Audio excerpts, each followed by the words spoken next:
Assalamualaikum warahmatullahi wabarakatuh. Halo semuanya, jumpa lagi dengan saya Chow Sing Sing, kurator dari podcast Horror Night Story.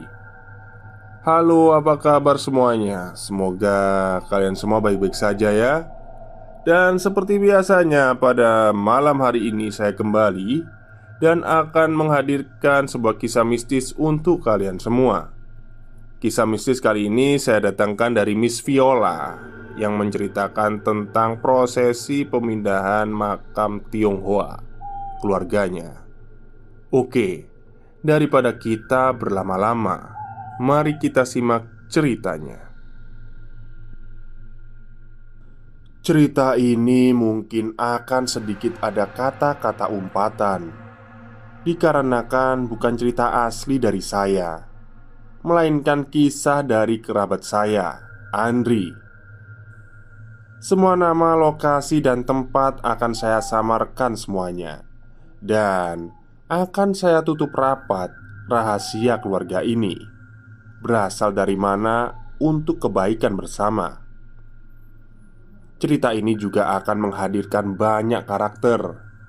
Semoga nantinya ketika membaca cerita ini kalian tidak bingung dan bisa memahami serta mengambil pelajaran dari kisah keluarganya Andri. Semua berawal ketika saya pergi ke suatu kota di bagian timur untuk urusan pekerjaan. Di malam hari, saya teringat bahwa ada kerabat saya di kota itu. Jadi, saya menghubungi beliau supaya kami bisa setidaknya bertemu sebentar. Namanya Andri, sebaya dengan saya. Beliau mengiyakan ajakan saya untuk bertemu. Walaupun saya tahu sepertinya ada sesuatu yang aneh ketika saya menelpon beliau. Sedikit informasi. Beliau adalah sosok orang yang sangat ceria, tidak bisa sendiri. Dalam arti dia selalu ingin ada kerabat atau sahabatnya. Tapi malam itu suaranya terdengar parau, seolah sedang menahan tangis dan beban berat dalam dadanya. Tidak ingin berpikiran buruk, saya mencoba berpikir positif. Barangkali beliau sedang lelah atau sedang ada masalah dalam pekerjaannya. Mengingat beliau adalah salah satu general manager di salah satu hotel mewah di kota itu. Kami sepakat untuk bertemu besok jam 1 siang di salah satu cafe shop di dekat hotel tempat saya menginap.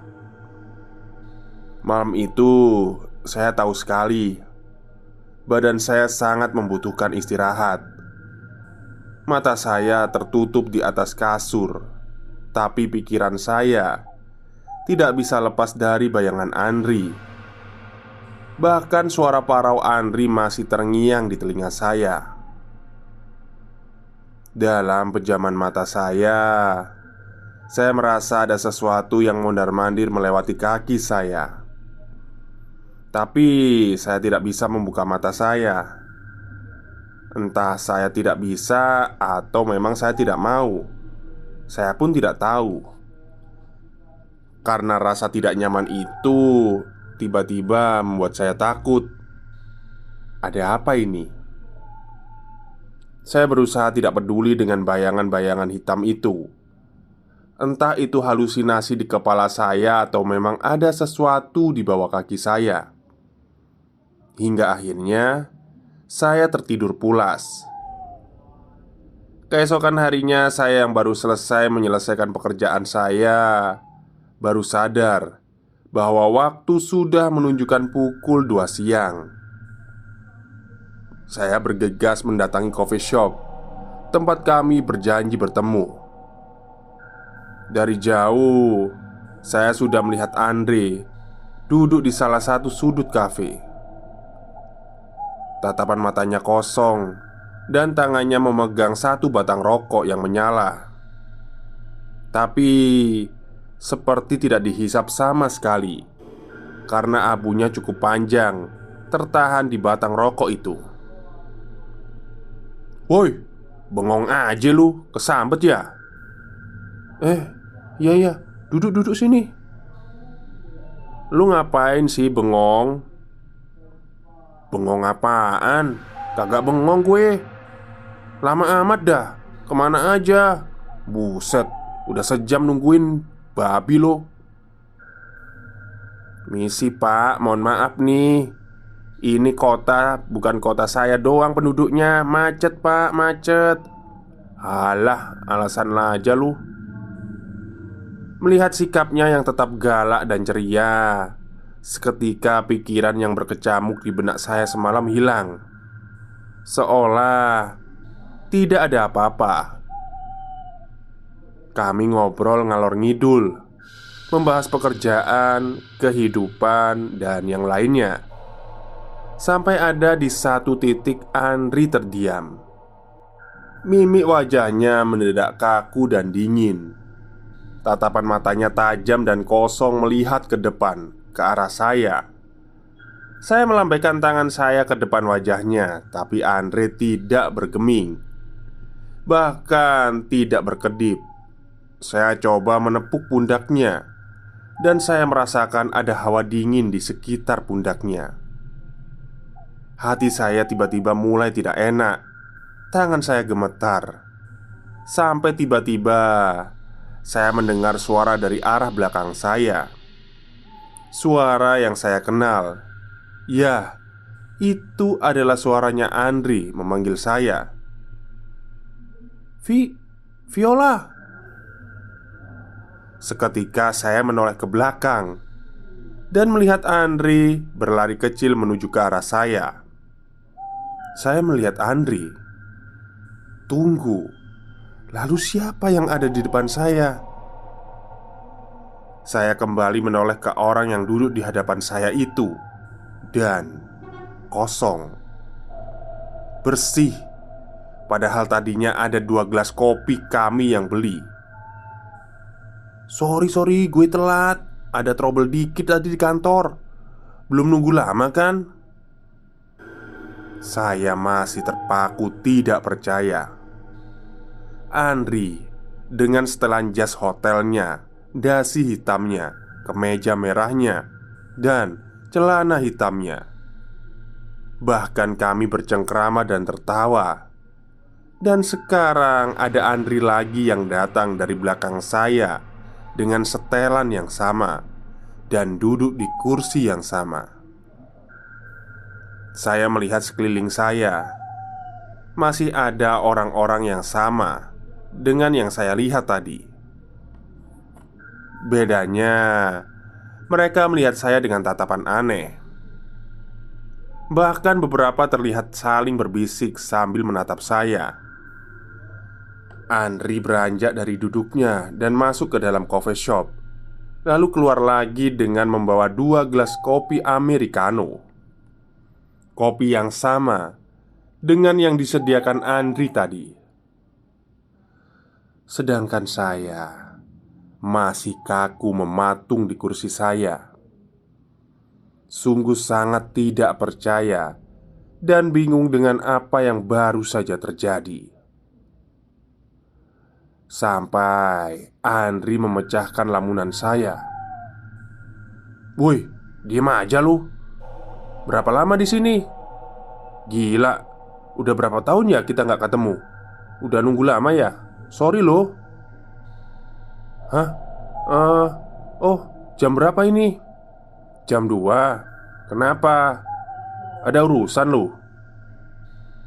Jam 2." Seakan tidak percaya, saya membuka HP saya untuk mengecek jam. Dan benar saja, waktu di HP saya menunjukkan pukul 2 siang.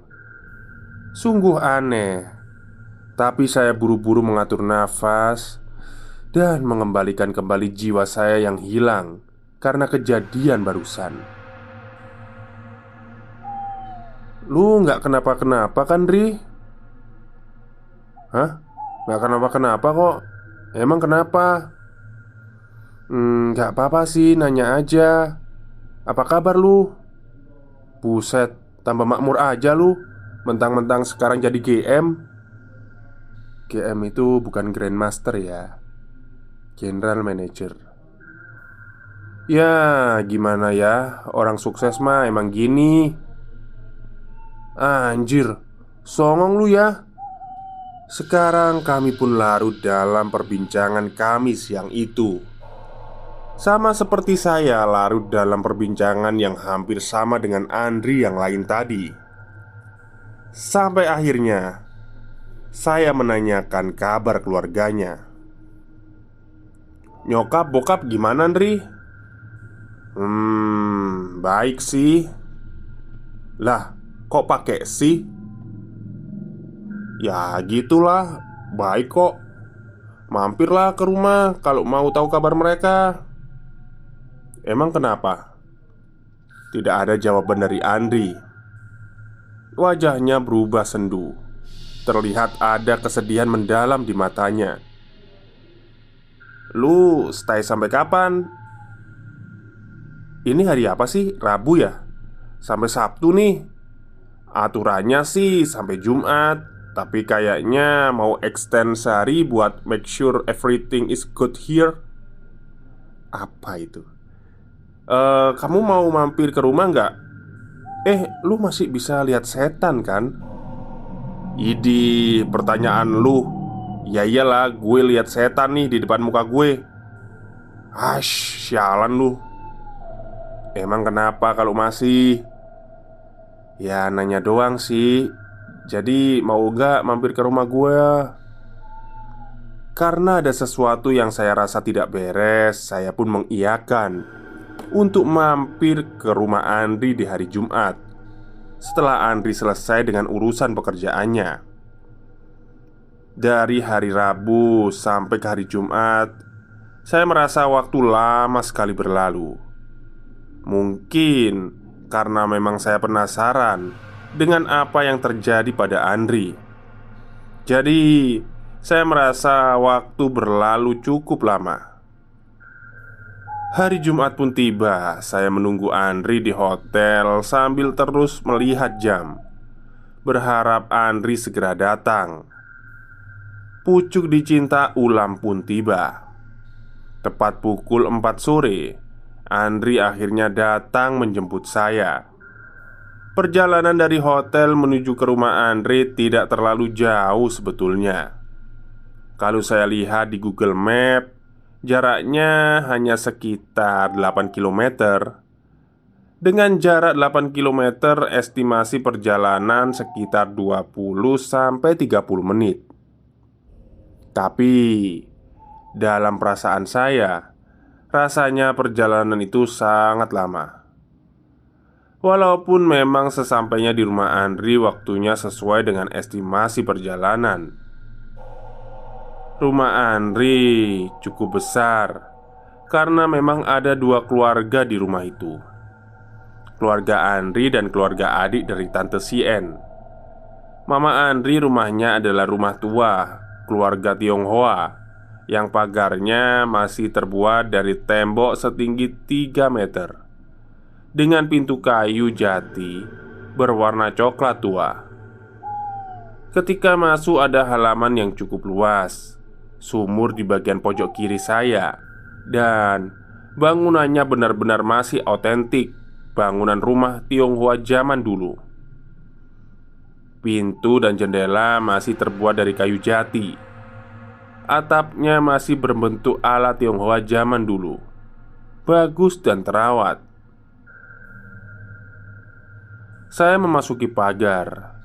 Tiba-tiba bulu kuduk saya berdiri.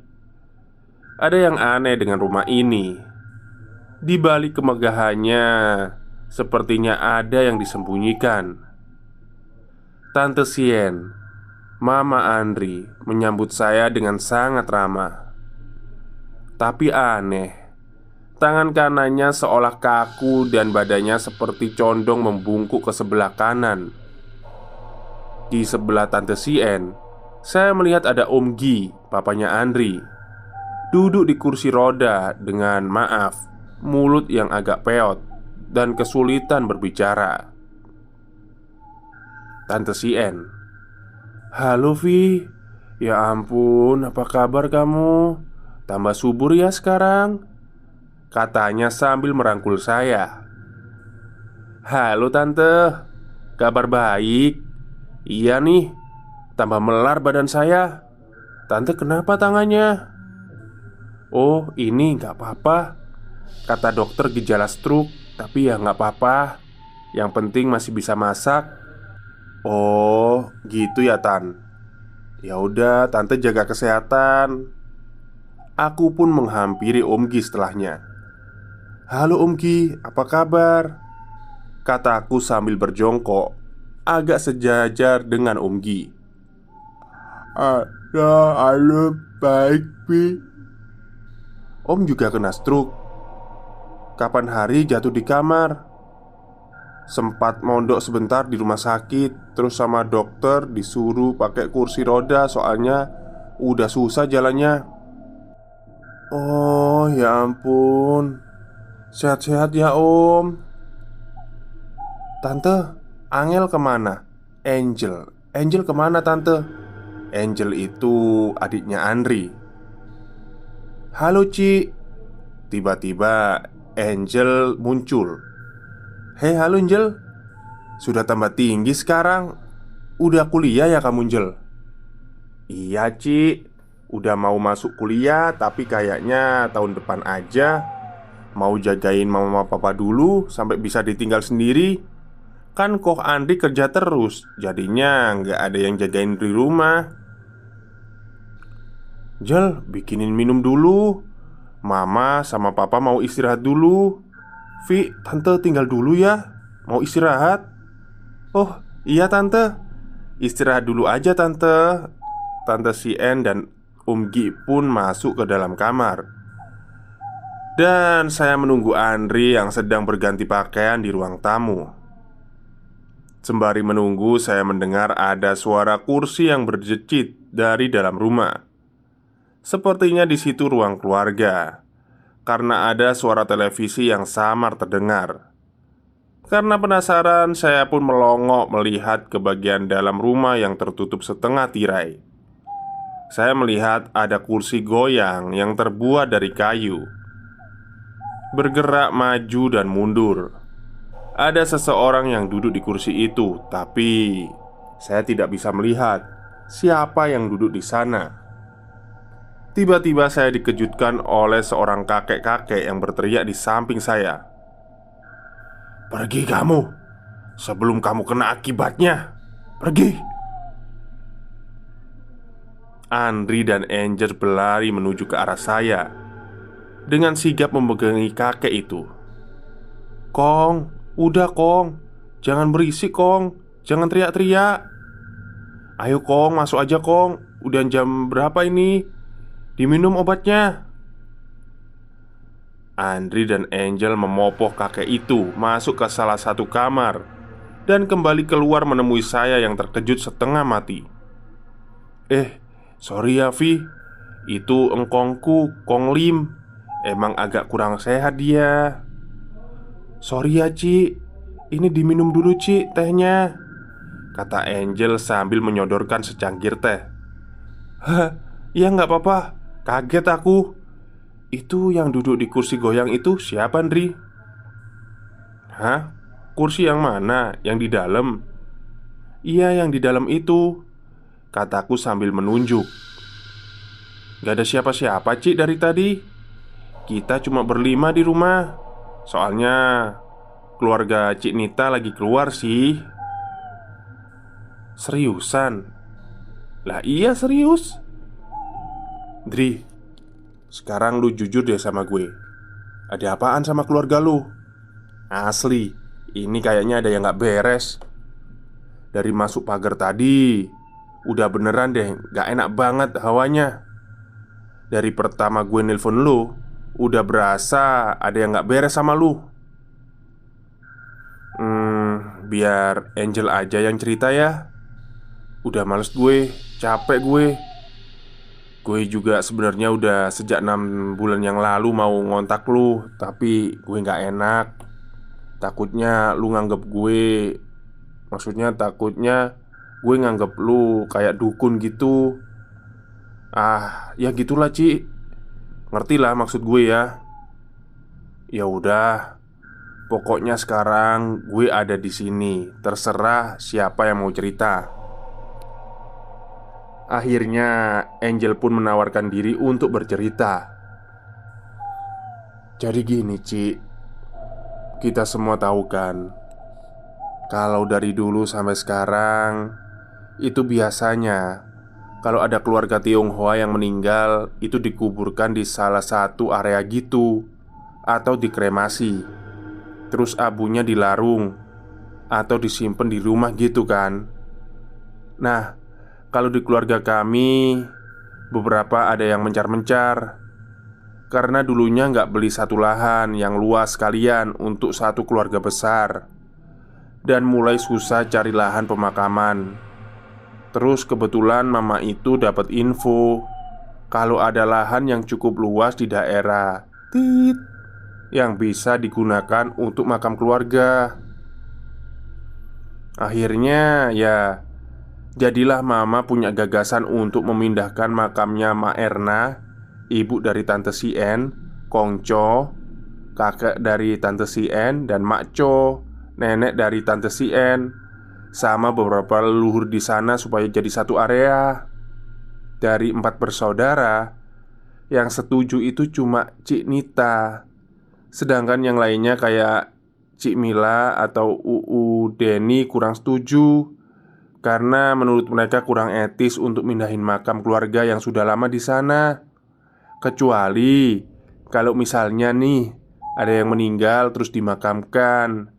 Habis itu ada anggota keluarga lain yang dimakamkan di lokasi sama. Nah, kami yang generasi buyut-buyut ini kompak semua untuk nggak perlu ikut-ikutan ambil suara soal masalah pemindahan makam ini. Karena menurut kami itu bukan ranah kami untuk ikut campur. Sampai akhirnya mama sebagai anak tertua menang suara. Jadilah mama dan papa cari orang yang bisa mindahin makam-makam itu di lokasi yang baru. Waktu hari H pemindahan, Kong Lim yang biasanya cuma diem tiba-tiba marah kepada Ci. Kong Lim menolak makam-makam itu dipindah tanpa ada upacara adat khusus untuk pemindahan makam. Tapi gimana ya, Ci? Mama itu egonya besar dan gak mau denger nasihat orang. Akhirnya tetap nekat untuk mindahin makam-makam itu ke Tit.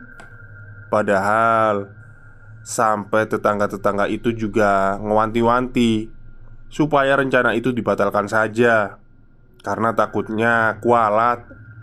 Apalagi nggak ada acara adat atau upacara yang khusus untuk minta izin ke leluhur.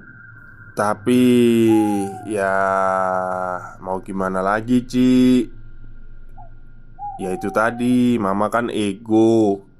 Akhirnya ya dilakukanlah proses pemindahannya.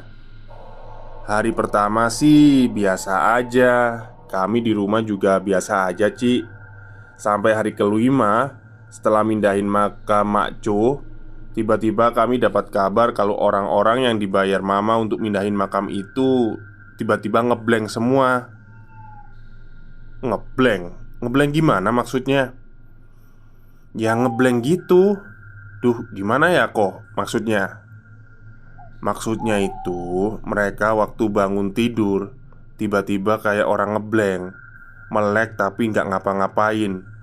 Cuma di atas kasur badannya kaku tapi matanya melek. Ada 3 orang tuh yang begitu. Tapi malah mama itu ngiranya mereka bohongan karena mau minta tambahan gaji dari mama. Jadinya ya mama cuekin kabar itu. Terus mama cari orang lain. Dapatlah tuh 3 orang lagi. Singkat cerita itu makam Makco sudah dipindahin gitulah ke lokasi baru. Masalah pembayaran juga semua udah kelar. Lokasi sudah ditata rapi. Lokasi lama sudah ditutup kembali rata sama tanah. Malamnya Kong Lim kejang-kejang, Vi. Kita nggak tahu nih apa penyebabnya. Terus langsunglah kita bawa ke IGD waktu itu. Ya, yang berangkat waktu itu Mama, Angel, Cik Nita sama Om Lucky. Papa Tommy sama Kenny nunggu di rumah. Baru aja sampai di IGD, Mama baru ngurus administrasi. Tiba-tiba Kenny nelpon Angel. Katanya papa jatuh dari kasur terus teriak-teriak. Karena panik dan mereka masih kecil-kecil gak bisa apa-apa, aku sama Angel langsung inisiatif pulang ngecek papa. Ya sampai di rumah bener, papa masih di bawah kasur dan masih teriak-teriak gak jelas. Aku pikir papa kesakitan kan. Langsung aja aku bawa tuh. Nah, anaknya Cik Nita yang paling gede pulang ke sini karena dia kan kuliah di Singapura. Sengaja flight malam supaya pulang langsung tidur. Kita nggak ada kepikiran mau ngabarin kalau kita semua di rumah sakit. Saking paniknya lah. Baru sampai di RS nih, udah ada telepon lagi dari Sinta. Dia nyariin kita. Katanya dia sudah sampai di rumah. Tapi karena capek juga bolak-balik, akhirnya kita suruh Sinta nyusul kita di rumah sakit pakai ojek. Setengah jam kemudian Sinta ngabarin kita kalau dia menuju RS naik ojek. Karena papa dan Kong Lim sudah ditangani dokter, aku, Mama, Kenny, Tommy, Angel, sama Cik Nita dan Om Lucky nunggu tuh di depan IGD sambil dengerin cerita kronologi dari Kenny sama Tommy kenapa papa bisa jatuh. Mereka bilangnya sih mereka nggak tahu karena mereka lagi pada nonton TV di ruang keluarga. Terus dari jauh kita dengar ada suara ambulan. Kelihatan banget deh itu ambulan ngebut, buru-buru masuk ke dalam area IGD. Perawat dari IGD sudah mulai keluar bawa ranjang sama beberapa peralatan buat pompa pernafasan. Kita mah cuek aja, cuma minggir aja ke tempat yang lebih aman karena takutnya kita ganggu kerjaan perawatnya kan. Di belakang mobil ambulan itu ada mobil pickup polisi, ngangkut motor sama orang juga. Oh, ada kecelakaan, pikirku gitu. Terus di depan IGD itu ada salah satu polisi berdiri sambil mencet-mencet HP. Terus dia nelpon. Lah, terus HP ku berbunyi. Gue lihat cuma nomor doang. Karena nggak diangkat-angkat, berisik tuh ringtone HP. Polisinya tuh nengok ke gue, ngeliatin macam ngomong, "Berisik bego, angkat kenapa?" Gitulah. Terus gue angkat tuh telepon. Anehnya, gue sama pak polisi itu tuh masih tatap-tatapan gitu loh. Ngerti gak sih lu maksudnya? Jadi pas gue angkat, suara di telepon sama suara bapak itu kayak jadi satu. "Selamat malam pak, betul ini dari bapak Andri?" Kaku dong gue. Masih tatap-tatapan tuh. Iya betul, dengan siapa ya?" Terus si bapak polisi itu jalan ngedeketin ke gue. Dia nanya, "Gue Andri yang dia telepon atau bukan?" Terus gue iyain. Dari situ dia matiin telepon terus nanya langsung ke gue, "Apa bener kenal sama Sinta?" Ya gue jawab iyalah. Terus dia jelasin kalau Sinta kecelakaan di jalan. Jadi dia dibonceng ojek pangkalan. Terus tiba-tiba mereka jatuh dan kehantam pembatas jalan. Sedangkan si ojek sih keserempet sedikit, gak ada luka serius. Yang serius itu Sinta. Jadi ambulan yang kita lihat itu ternyata ambulan yang ngangkut Sinta. Cik Nita langsung lemes. Om Lucky langsung dari dalam lari nyari Sinta. Herannya mereka itu mungkin kepleset apa-apa gitu. Tapi Sinta itu bisa kepental sekitar 8 meter sampai akhirnya ngehantam pembatas jalan. Dan sialnya, Sinta nggak pakai helm. Helmnya dia cantolin di tangan. Luka Sinta cukup parah, parah banget malahan. Sampai akhirnya tepat jam 00 kami dikasih tahu pihak RS kalau ternyata Sinta udah meninggal. Gue ngelihat banget keluarga Cik Nita begitu hancur. Kudu nerima kenyataan bahwa anak perempuan mereka satu-satunya meninggal dengan cara seperti itu. Padahal kepulangannya ke Indonesia sudah sangat lama ditunggu-tunggu sama Cik Nita. Malam itu Cik Nita sama Om Luki bersikeras mau tetap di RS dulu sampai ngurus jenazah Sinta selesai. Sedangkan Papa dan Kong Lim masih harus dirawat inap untuk observasi keadaannya.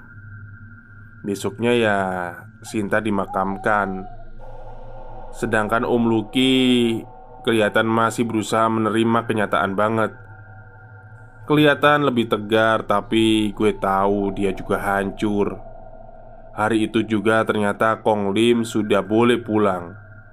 Kong Lim gak langsung gue ajak ke tempat bersemayam, karena gue pikir Kong Lim mendingan istirahat dulu.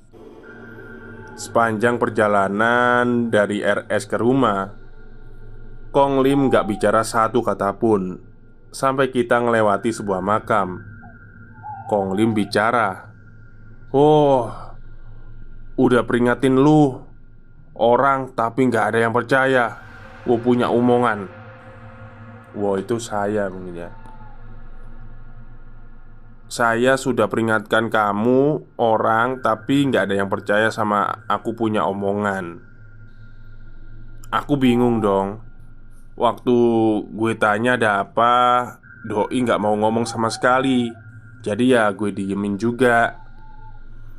Terus waktu pemakaman Sinta, ya aduh gue sedih banget kalau ingat Sinta. Anaknya itu baik banget, nurut anaknya gak pernah aneh-aneh. Waktu pemakaman itu Mama jadi orang terakhir yang nabur bunga ke makam Sinta. Tiba-tiba Mama jatuh, terus waktu bangun kondisinya bungkuk dan tangan kanannya kaku gitu. Setelah selesai pemakaman, kita bawa Mama ke dokter, katanya stroke ringan.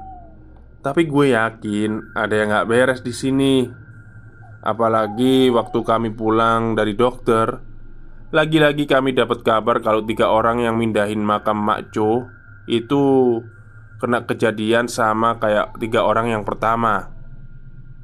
Di situ gue udah yakin deh, udah ada yang gak beres. Sekarang gue tanya deh, Vi, lu bisa lihat gak ada apa di sini? Bukannya gue mau nganggap lu dukun ya, Vi. Cuma gue gak mau berurusan sama orang yang gak kenal. Takutnya mereka manfaatin keluarga gue, Vi. Tapi kalaupun lu gak bisa atau gak mau, ya gue gak maksa, Vi. Gue cuma udah capek aja sama kondisi keluarga gue sekarang. Aku pun menjawab, "Sebelumnya gue turut berduka cita ya Teng, Jel, atas meninggalnya Sinta. Sejujurnya gue lagi dipagerin supaya nggak terlalu berurusan dengan mereka. Mengingat gue juga udah mau merit. Jadi untuk menghindari hal-hal yang tidak diinginkan, gue dipagerin dan dibatesin aksesnya untuk berurusan dengan mereka. Tapi setidaknya gue akan coba minta izin untuk sekedar ngelihat ada apa di sini." Saya pun mencoba untuk berkonsentrasi dan berdoa, serta memohon izin untuk melihat apa yang terjadi di rumahnya Andre. Dengan tulus dan tanpa paksaan, saya meminta untuk diberi akses supaya setidaknya saya bisa mencarikan solusi bagi keluarga Andre. Sekitar 10 menit saya berkonsentrasi, berdoa dan mencoba fokus. Saya dikagetkan dengan hembusan angin di tengkuk sebelah kiri saya. Sudah diperbolehkan mungkin. Perlahan saya membuka mata. Dan betapa terkejutnya saya karena saya melihat ada 4 sosok di depan wajah saya persis. Bisakah kalian bayangkan kalian sedang memejamkan mata, lalu ketika buka mata ada 4 sosok di depan wajah kalian. Satu sosok sedang melotot hingga bola matanya seakan hampir keluar dari rongganya. Satu sosok dengan wajah sangat keriput, rahangnya menganga, sampai hampir terlepas, dan bahkan kalian bisa melihat tenggorokannya yang penuh dengan belatun. Dan satu sosok lagi, setengah wajahnya rusak dengan tetesan darah kehitaman dari hidungnya. Dan satu sosok yang berwajah tua, dengan kulit pucat dan tatapan mata yang tajam, seolah menunjukkan ketidaksukaannya dengan kehadiran kalian di situ. Yang kalian bayangkan itu adalah yang saya rasakan. Ngeri, takut, panik bercampur mual. Air mata saya sudah bertahan di pelupuk mata, menunggu saya berkedip untuk menetes. Badan saya kaku, tidak bisa berdiri, tidak bisa berlari. Bahkan untuk berteriak pun suara saya tertahan di tenggorokan. Saya mencoba memberanikan diri untuk melihat ke arah Andri dan Angel, untuk memastikan apakah mungkin ada sosok yang menempel atau mengikuti mereka berdua. Sungguh mereka sangat tidak beruntung, karena saya melihat mereka berdua diselimuti asap hitam. Tidak berbentuk, hanya berupa asap yang mengelilingi tubuh Andri dan Angel. Tapi saya yakin sekali, itu bukanlah hal yang baik. Jauh dari lubuk hati saya menyesal sekali menuruti permintaan Angel dan Andri. Tapi ya, ibarat nasi sudah menjadi bubur. Saya tidak bisa berbuat apa-apa lagi.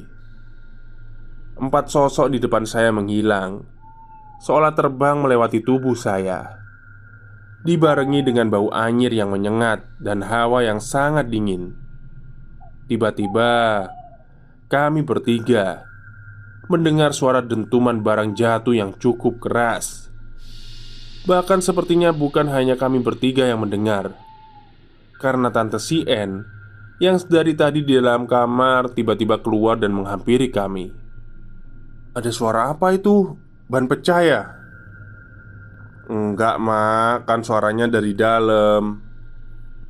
Andri berlari ke dalam ruang keluarga untuk mencari barang apa yang jatuh, hingga membuat suara dentuman yang cukup keras itu.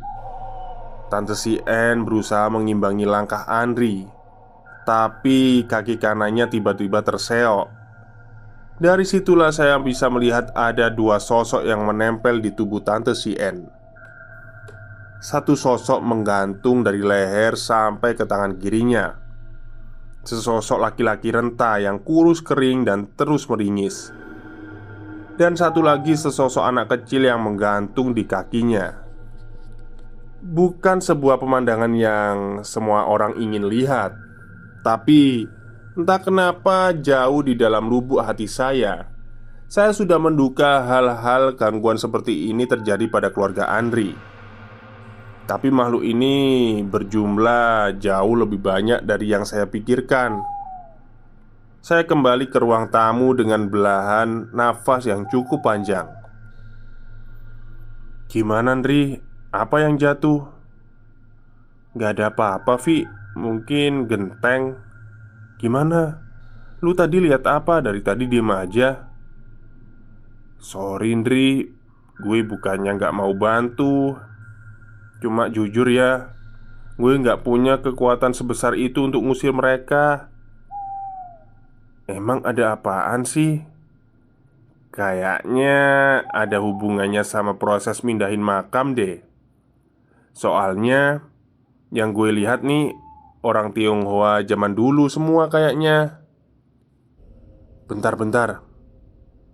Andri masuk ke dalam salah satu kamar dan keluar lagi membawa beberapa lembar kertas. "Yang ini bukan?" Rupanya Andri membawa beberapa lembar foto lawas. Mungkin foto sekitar tahun 60 sampai 80-an, karena fotonya mulai menguning dan ada beberapa bagian yang cukup rusak. Maaf, saya tidak bisa meng-share fotonya karena untuk menghindari hal-hal yang tidak kita inginkan. Saya mengamati satu persatu orang yang ada di foto itu, dan betapa terkejutnya saya bahwa benar ada beberapa makhluk yang sama persis dengan foto yang ada di foto itu. Kong Lim tiba-tiba berkata dengan bahasa Mandarin. Tapi saya translate ke bahasa Indonesia aja ya. "Saya sudah bilang kan, kalian bermain api, dan sekarang kalian tanggung akibatnya karena api itu sudah membakar seluruh rumah ini." Tiba-tiba Kong Lim mengejutkan kami dari belakang dengan nada bicara yang tinggi dengan bahasa Mandarinnya. Saya memasang raut wajah bingung hingga Kong Lim berjalan pelan mendekati saya dan berkata, "Mereka harus terima karma dari perbuatan mereka. Lu kalau mau selamat, mendingan lu buru-buru pergi dari sini." "Tapi Kong," kata saya, "lu mau selamat gak? Lu kalau mau tahu, lu tanya sama mereka." "Kong, udah yuk, Kong istirahat aja. Nanti Kong kumat lagi kalau kecapean." Angel mengantarkan Kong Lim ke kamarnya, meninggalkan saya dan Andri dalam keheningan. Saya masih ragu, apakah saya harus melanjutkan keinginan tahun saya dan Andri atau tidak. Di satu sisi saya merasa takut, di sisi lain ada rasa ingin melindungi keluarga saya. Dan di sisi lain lagi ada rasa untuk melindungi diri sendiri.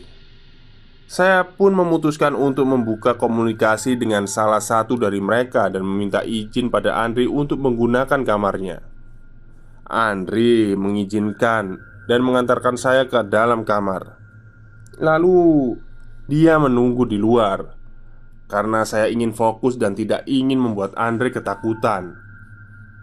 Di dalam kamar saya masih bimbang, lakukan atau tidak. Sekitar 15 menit saya berjalan mondar-mandir, berpikir jernih dan akhirnya mengambil keputusan untuk membuka komunikasi dengan tujuan ingin tahu apa yang sebenarnya terjadi dan apa yang mereka inginkan. Saya duduk bersila di ujung ranjang tua milik Andre. Dengan posisi bersila, saya menutup mata dan memohon izin untuk bisa berkomunikasi dengan salah satu dari mereka. Sekitar 10 menit tidak ada perubahan apa-apa, hingga tiba-tiba lampu di kamar Andre padam. Seketika bulu kuduk saya merinding. Saya tahu ada sosok yang berjalan dari ujung kasur menuju ke arah saya dan duduk di samping saya. Tapi saya belum berani membuka mata. Samar-samar saya merasa sosok itu memegang tangan saya, seolah mengisyaratkan bahwa semua akan baik-baik saja. Saya pun memberanikan diri untuk membuka mata, menengok. Dan beruntung bagi saya karena sosok ini tidak menunjukkan rupa aslinya, melainkan sosok seorang nenek-nenek yang menggunakan jarik dan atasan putih seperti kebaya kutu baru. Beliau tidak berkata sedikit pun, hanya tatapan penuh kemarahan yang beliau perlihatkan kepada saya.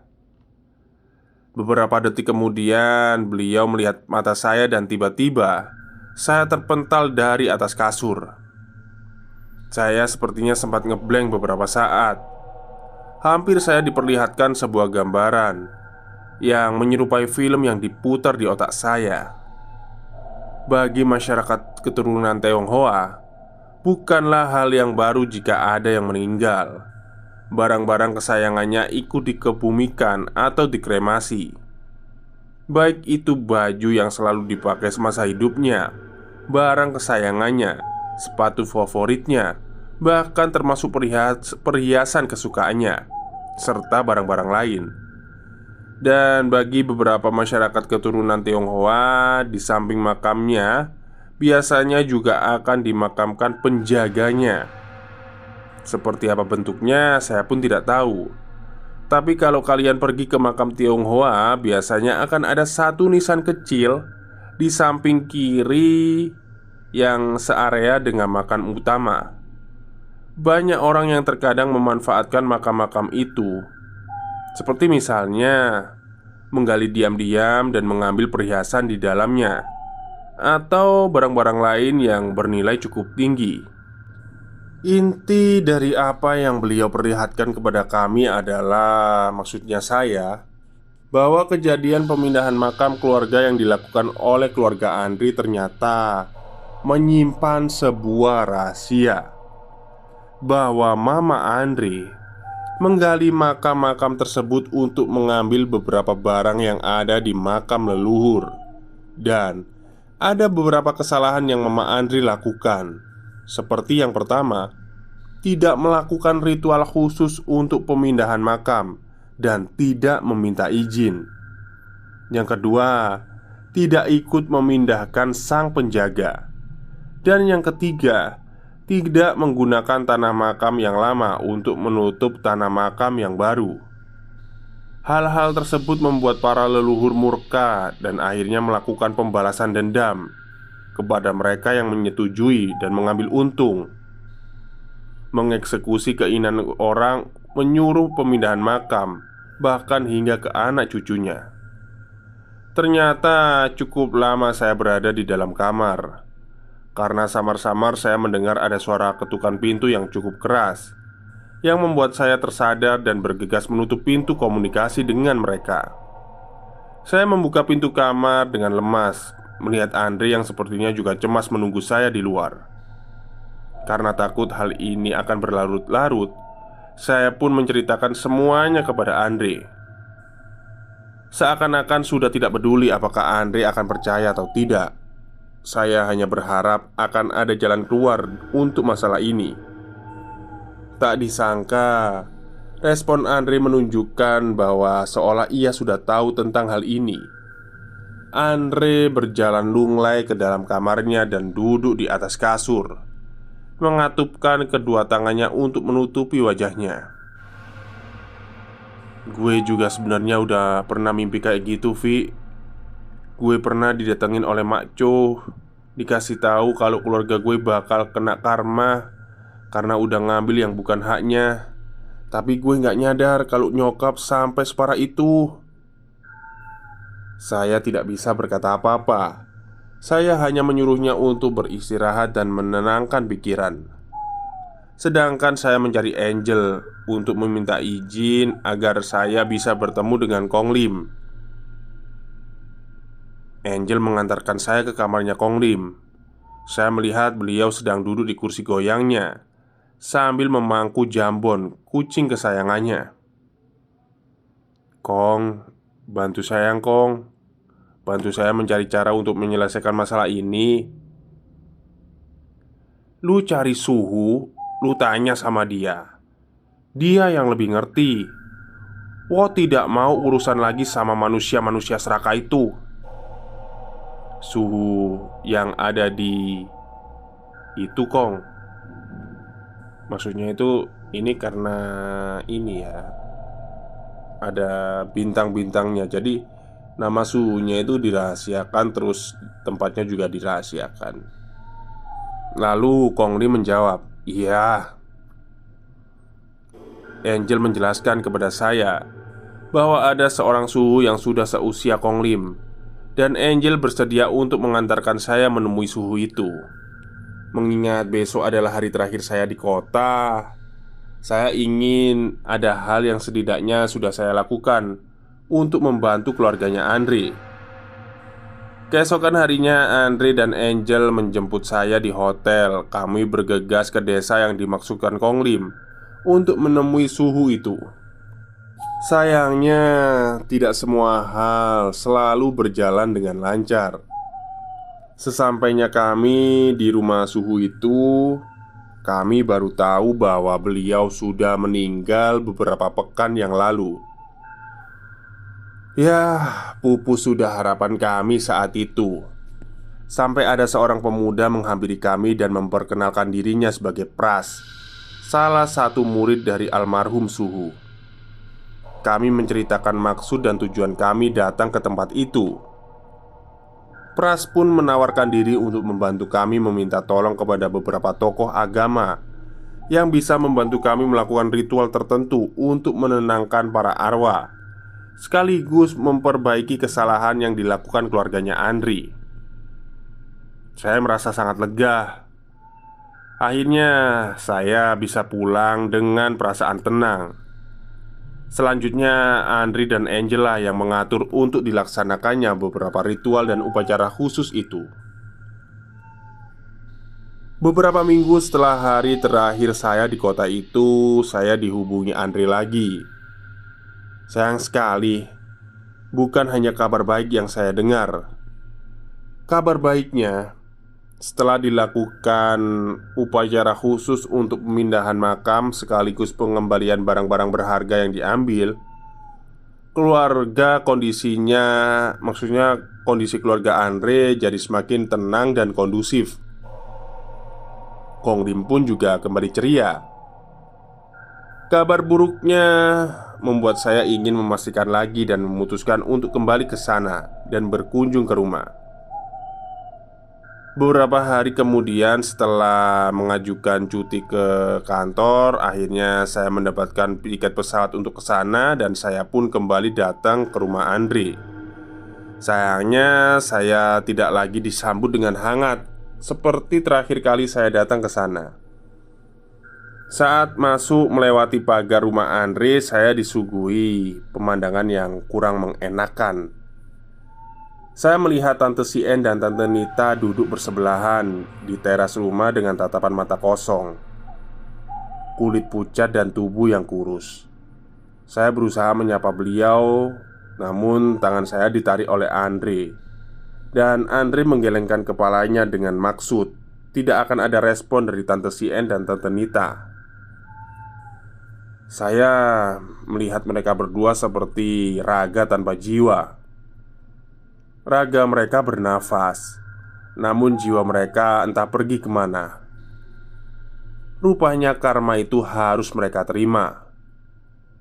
Saya begitu penasaran kemana jiwa kedua orang ini pergi. Saya pun membuka mata batin saya dan melihat jiwa Tante Sien dan Tante Nita terkunci di dunia lain dengan menangis dan lemas berjalan di belakang Makcu, sosok nenek yang berkomunikasi dengan saya kala itu. Selain itu, saya juga melihat sosok Gi dan Luki. Ya, rupanya mereka berdua akhirnya pergi meninggalkan dunia ini. Ji terkena serangan jantung dan Luki mengalami depresi karena kehilangan putri satu-satunya. Dia memutuskan untuk bunuh diri dan menggantung tubuhnya di gudang. Kini tinggallah Andre, Angel, dan Kong Lim yang berada di rumah itu, serta raga Tante Sien dan Tante Nita. Karena Kenny dan Tommy rupanya juga sudah dipanggil oleh Sang Pencipta dengan kejadian yang kurang baik. Dua bocah kecil yang sangat kasihan karena pada saat mereka bermain di halaman rumah, secara tidak sengaja mereka terjatuh ke dalam sumur yang ada di kedalaman kurang lebih 10 meter. Beruntung, saya sudah tidak melihat bayangan hitam yang menyelimuti Andri dan Angel. Karena mungkin pada saat itu, entah karena saya datang di saat yang tepat atau memang beginilah jalan takdir hidup mereka. Pesan saya dari kisah ini, jangan bermain-main dengan orang yang sudah mati. Jangan mengusik peristirahatan mereka, karena mereka bisa mengusik kalian kapan saja dan di mana saja, dan dengan cara mereka. Sekian cerita mindah kuburan ini. Semoga bisa menemani tidur kalian. Mohon maaf bila banyak kesalahan dalam penulisan. Dan bila suatu hari nanti ada update mengenai cerita ini, akan saya segera share. Terima kasih. Oke, itulah cerita singkat dari Miss Viola tentang mindah kuburan ya. Jadi memang nggak sembarangan ya kalau mau mindah kuburan itu. Ya pasti ada upacara atau ritual tertentu lah supaya eh, tidak terganggu juga yang mendiami kuburan itu. Ya sama sih sebenarnya kayak kita ya. orang Tionghoa, orang Jawa juga pasti ada doa-doa tertentu supaya supaya mereka itu tenang gitu loh. Karena itu kan sebenarnya peristirahatan terakhir mereka. Nggak tahu juga sih kalau masalah kayak ada tau biasanya kuburan terus dipindahin, di atasnya dibangun mall, itu nggak tahu itu prosesinya gimana. Baik, mungkin itu saja cerita untuk malam hari ini. Kurang lebihnya saya mohon maaf. Wassalamualaikum warahmatullahi wabarakatuh.